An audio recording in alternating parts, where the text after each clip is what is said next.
고린도전서 12장 1절에서 11절까지 말씀입니다. 형제들아, 신령한 것에 대하여 나는 너희가 알지 못하기를 원하지 아니하노니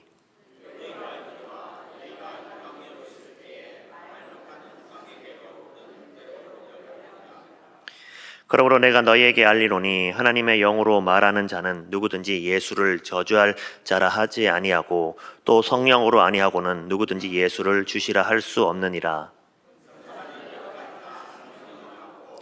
직분은 여러 가지나 주는 같으며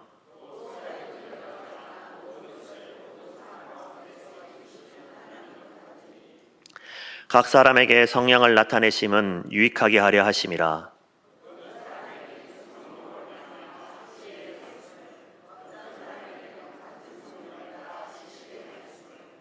다른 사람에게는 같은 성령으로 믿음을, 어떤 사람에게는 한 성령으로 병 고치는 은사를,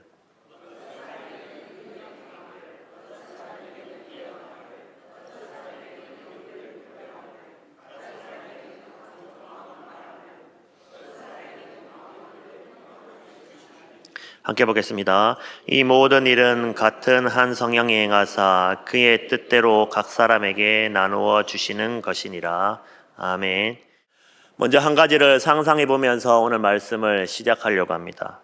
지금으로부터 약 2000년 전 지중해 항구, 도시는 고린도입니다.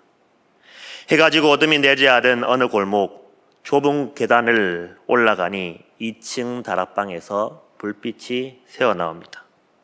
그곳에는 노예도 있고 상인도 있고 로마 시민도 있습니다. 그들이 모인 이유는 단 한 가지입니다.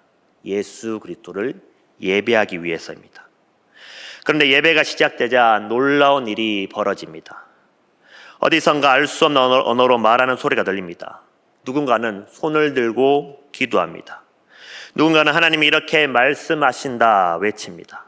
겉으로 보면 엄청난 은혜가 임한 것 같습니다. 그런데 한쪽 구석에서 한 젊은 사람이 혼자 울고 있습니다. 아무도 그에게 다가가지 않습니다. 방언을 못한다는 이유로, 특별한 은사가 없다는 이유로 그는 뜨거운 예배 현장에서 철저히 혼자였습니다. 그런가 하면 반대쪽에서는 방언하는 두 사람이 서로 자기 은사가 더 뛰어나다고 눈빛으로 경쟁하고 있습니다. 방언의 은사를 가진 형제가 방언의 은사가 없는 형제를 은근히 무시합니다. 은사는 넘쳐나는 교회 안에서 사랑은 점점점 사라지고 있습니다. 은사가 풍성한 예배 속에서 예수 그리스도는 밀려나고 있습니다. 바로 이것이 바울이 고린도전서 12장을 쓰게 된 이유입니다. 자, 그러면 이 지점에서 여러분에게 한 가지 여쭙겠습니다. 이것은 단지 2000년 전 고린도에만 이야기입니까? 혹시 이런 경험 하신 분 없으십니까? 방언을 못 받았더니 믿음이 없다라는 말을 들었습니다. 나는 특별한 은사가 없어서 믿음이 부족한가 싶었습니다. 은사를 강조하는 교회와 은사를 부정하는 교회, 어느 쪽이 맞는 거죠? 이 상처들은 결코 가볍지 않습니다. 누군가에게는 교회를 떠나게 되는 상처가 되기도 합니다. 오늘 말씀이 이 질문에 그리고 이 상처에 답합니다. 그 답의 중심에는 언제나 단 한 분, 예수 그리스도가 계십니다. 바울은 은사를 설명하기 전에 먼저 고린도 성도들의 과거를 상기시킵니다. 2절 말씀을 제가 봉독하겠습니다. 너희도 알거니와 너희가 이방인으로 있을 때에 말 못하는 우상에게로 끄는 그대로 끌려갔느니라. 고린도는 단순한 항구 도시가 아닙니다. 아프로디테 신전, 아폴로 신전, 디오니노스 신전이 즐비한 종교의 도시가 바로 고린도입니다. 특히 아폴로 신전에는 피티아라 불리는 여사제가 있었습니다. 그녀는 황홀경 상태에서 알 수 없는 소리로 신탁을 전했습니다. 디오니소스 제2에서는 술에 취한 것처럼 몸을 흔들며 방언처럼 들리는 소리를 내는 형상이 일상적이었습니다. 고린도 성도들은 바로 이 문화 속에서 자라난 사람들입니다. 그들이 교회에서 방언과 예언을 들었을 때 혼란이 생겼습니다. 이것이 성령의 역사인가 아니면 이방 신전에서 보던 그것인가? 더 심각한 것은 이방 종교의 영이 교회 안으로 스며들고 있었다라는 겁니다. 은사로 자신을 과시하고 체험을 자랑하고 은사 없는 사람을 무시하는 그 이방 종교의 영이 교회를 잠식하고 있었다라는 거죠.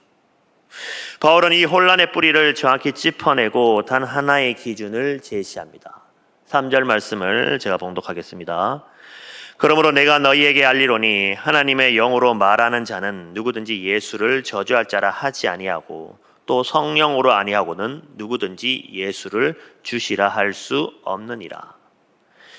여기서 바울은 매우 극단적인 두 표현을 대조합니다. 예수를 저주할 자라. 이 표현은 당시 두 가지 상황을 배경으로 합니다. 첫째는 로마 황제 숭배 강요입니다. 로마 당국은 그리스도인들에게 황제에게 절하고 예수를 저주받는 자라고 선언하도록 강요했습니다. 이것을 거부하면 목숨을 잃었습니다. 둘째는 유대 회당의 압박입니다. 예수를 메시아로 믿는 유대인들을 회당에서 쫓겨나면서 예수를 공개적으로 저주해야 하는 압박을 받았습니다. 이런 극단적인 박해 상황에서도 예수가 주시다라고 고백하게 만드는 것, 그것이 바로 성령의 역사라는 겁니다. 헬라어로 주는 퀴리오스입니다. 이 단어는 당시 70인역 성경에서 하나님의 이름 야훼, 여호와를 번역할 때 사용한 바로 그 단어입니다. 즉 예수가 주시다라는 고백은 단순히 예수님이 훌륭한 분이시다가 아니라는 거죠. 예수님은 곧 구약의 야훼 하나님이시라는 혁명적인 고백이라는 겁니다. 바울은 빌립보서에서 이렇게 선언합니다. 모든 입으로 예수 그리스도를 주라 시인하여 하나님 아버지께 영광을 돌리게 하셨느니라. 그리고 예수님은 성령에 대해 이렇게 말씀하셨습니다. 그가 내 영광을 나타내리니 내 것을 가지고 너희에게 알리시겠습니다. 성령님의 본질적인 사역은 자신을 드러내는 것이 아닙니다. 바로 예수님을 드러내는 겁니다. 자, 그렇다면 서론에서 언급한 그 상처에 대해 답해 드리겠습니다. 방언을 못 받았더니 믿음이 없다라는 말을 들었습니다. 사랑하는 성도 여러분, 방언이 성령 받은 증거가 아닙니다. 예수가 주시다라는 고백이 내 삶에 더 깊어지고 있다면 그것이 성령이 역사하는 증거입니다. 예배할 때마다 예수님이 더 크게 느껴지고 살아갈수록 그분이 더 소중해진다면 성령이 우리 안에서 살아 역사하고 있는 것입니다. 어떤 영적 현상이 일어났을 때 우리는 꼭 물어야 할 그 질문이 바로 이것입니다. 이 모든 것이 결국 예수 그리스도를 주로 높이는가? 아무리 강렬한 체험이라도 그것이 예수님보다 자기 자신을 더 높이게 만든다면 그것은 성령의 역사가 아닙니다. 반대로 아주 조용하고 평범해 보이는 순간일지라도 그 순간을 통해 예수 그리스도가 주님이심을 더 깊이 우리가 고백하게 된다면 그것이 바로 성령의 역사인 거죠. 예배 자리에 나올 때 그리고 기도할 때 봉사할 때 솔직하게 물어보십시오. 예수님을 만나러 오는 겁니까? 아니면 은혜로운 체험을 하기 위해 오는 겁니까? 예수님이 중심이 될 때 체험은 자연스럽게 따라옵니다. 그러나 체험이 중심이 될 때는 어느샌가 나도 모르게 예수님을 잃어버리게 되는 것이죠. 자, 그렇다면 이 은사는 어디서 오는 겁니까? 4에서 6절 말씀을 우리 함께 읽도록 하겠습니다. 시작.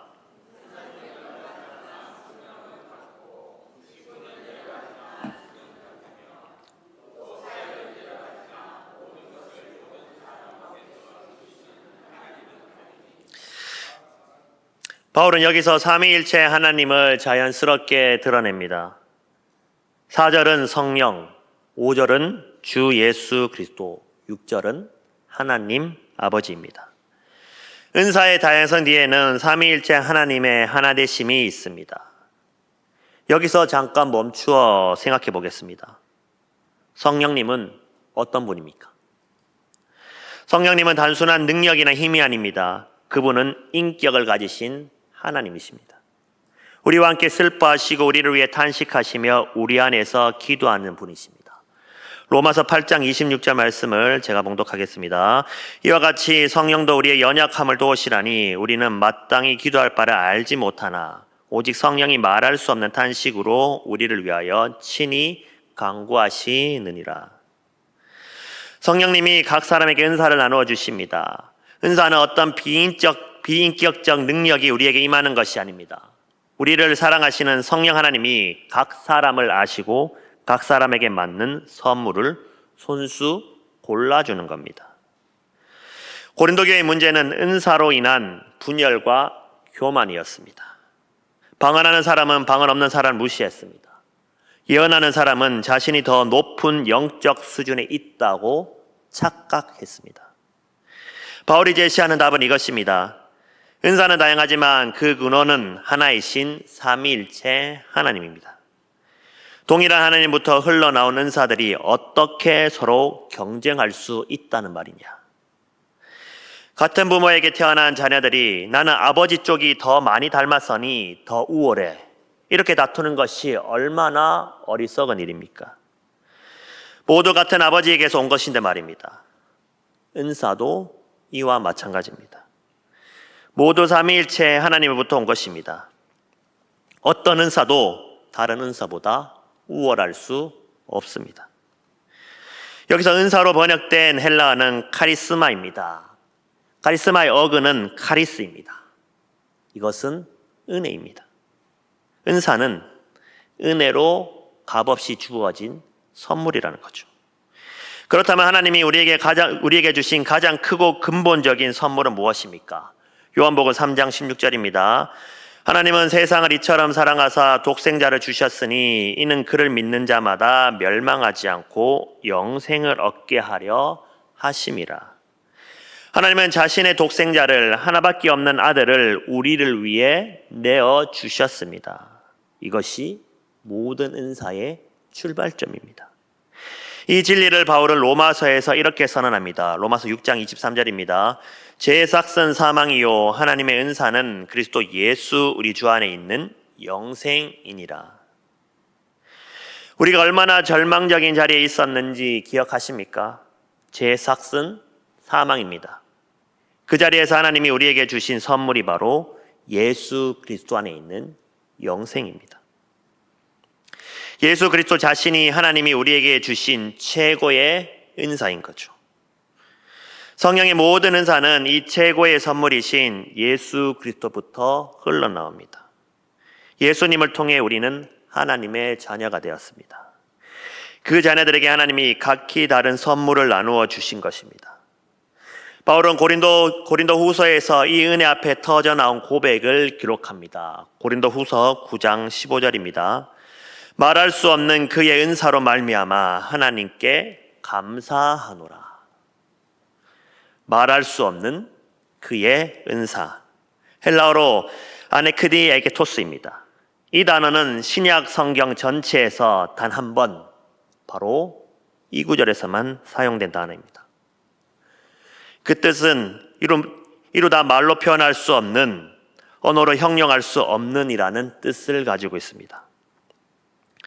이 구절의 직접적인 문맥은 헌금과 구제입니다. 많은 주석가는 바울이 구제와 헌금을 마무리하면서 이 말할 수 없는 감사를 터뜨린 것은 그 모든 선함의 근원이신 예수 그리스도를 바라보았기 때문이라고 해석합니다. 구제할 수 있는 것도 사랑할 수 있는 것도 결국 우리가 먼저 말할 수 없는 선물이신 예수 그리스도를 받았기 때문이라는 거죠. 고린도 교회는 은사를 자랑했습니다. 방언을, 예언을, 지식을 늘어놓으며 경쟁했습니다. 그런데 바울은 말합니다.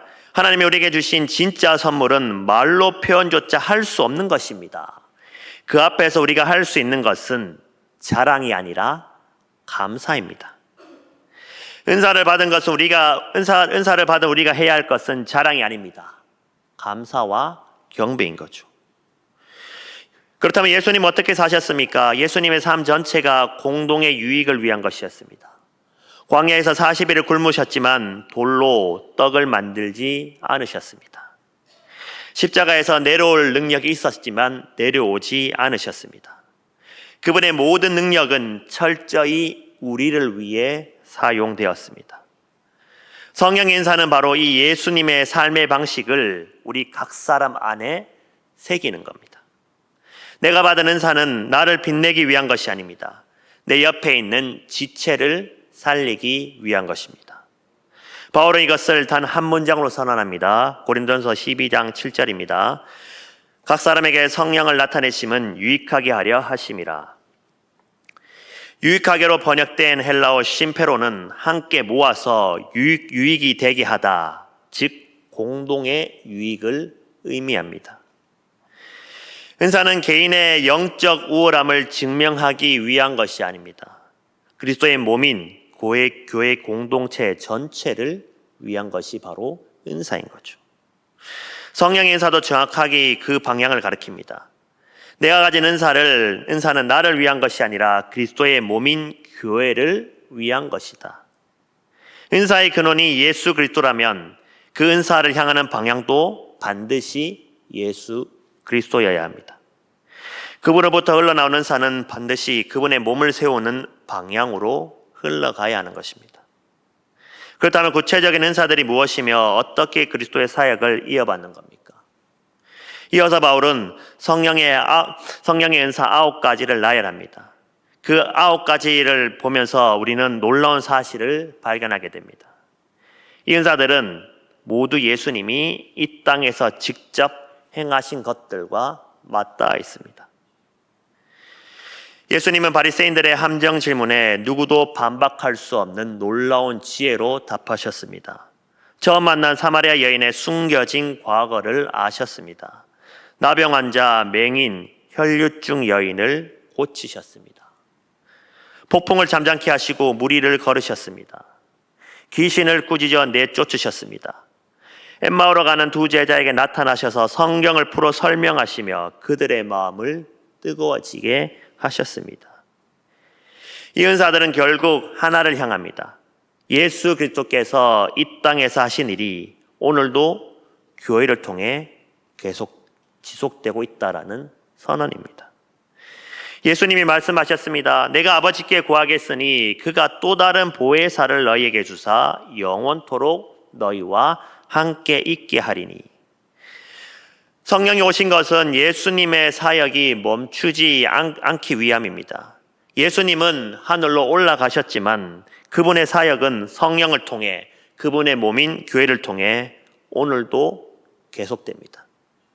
우리 각자는 예수님의 사역을 이어받은 손과 발입니다. 그렇다면 이 은사 중 어느 하나가 다른 것보다 우월할 수 있겠습니까? 그런데 고린도 교회는 그 우열을 가리고 있었습니다. 특히 방언을 두고서 말입니다. 우리가 눈여겨볼 것이 있습니다. 바울이 제시하는 이 9가지 은사 목록에 고린도 교회가 가장 높이 여기던 방언은 맨 마지막에 배치되어 있습니다. 이것은 결코 우연이 아닙니다.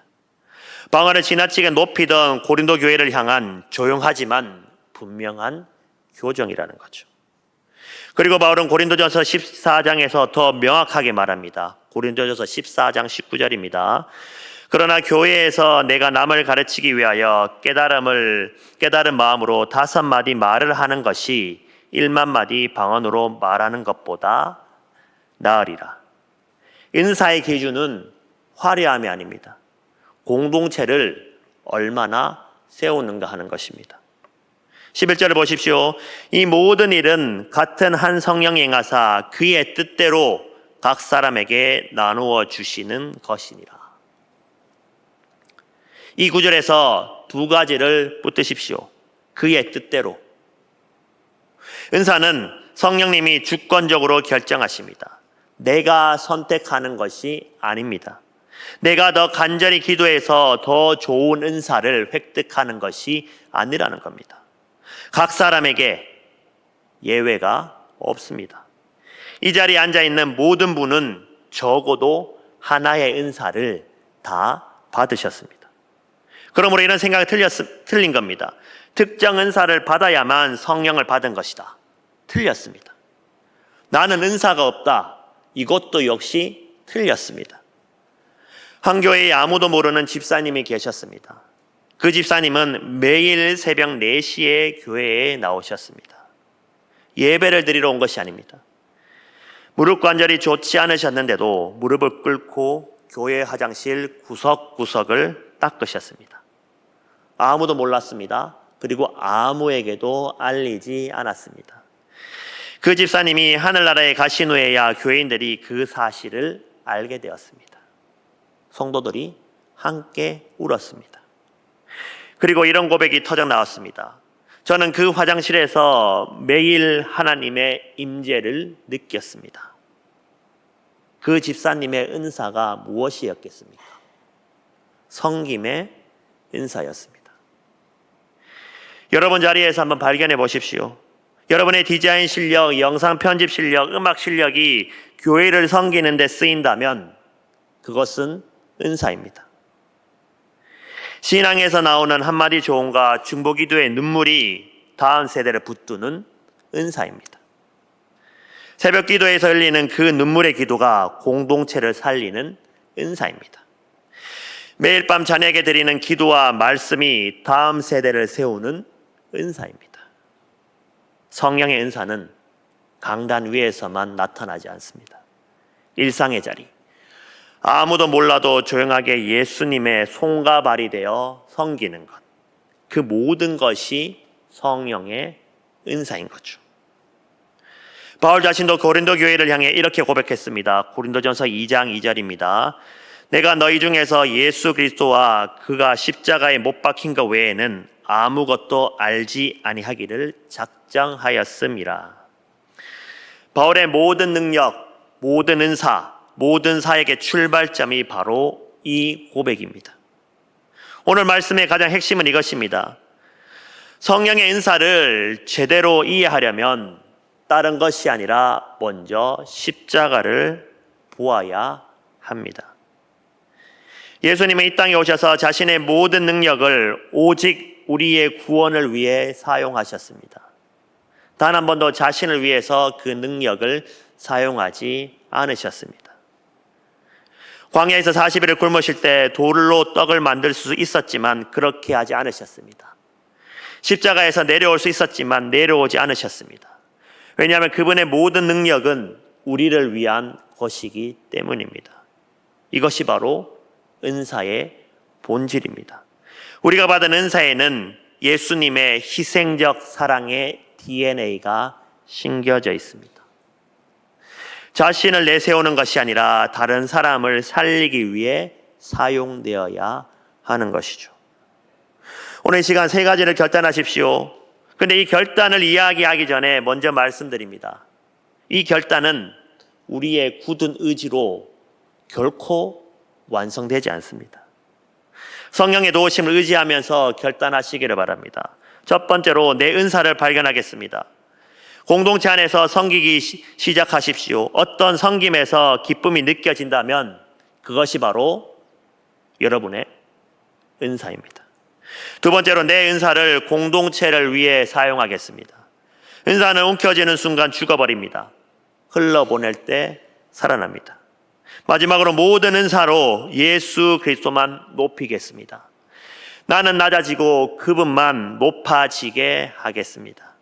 세례 요한이 말했습니다. 그는 흥하여야 됐고 나는 쇠하여야 하리라. 이것이 성령의 은사를 받은 자의 삶의 방향인 거죠. 소론에서 상상했던 그 고린도의 다락방으로 다시 한번 돌아가 봅시다. 그 방 안쪽에서 울고 있던 그 사람을 기억하십니까? 만약 그 자리에 있던 사람들이 오늘 말씀을 들었더라면 어떻게 되었을까요? 누군가가 그 사람에게 다가갔을 것입니다. 형제님, 자매님, 당신도 하나님이 주신 은사가 있습니다. 함께 예수님을 예배합시다. 바로 그 교회가 오늘 우리가 되어야 합니다. 은사로 경쟁하는 교회가 아니라 은사로 서로를 섬기는 교회. 체험을 자랑하는 교회가 아니라 예수 그리스도를 높이는 교회. 은사가 없어서 소외되는 성도가 한 명도 없는 교회. 우리 모두 함께 고백하시다. 예수는 주시다. 이 고백 위에 우리의 은사는 가장 아름답게 피어나게 될 것입니다.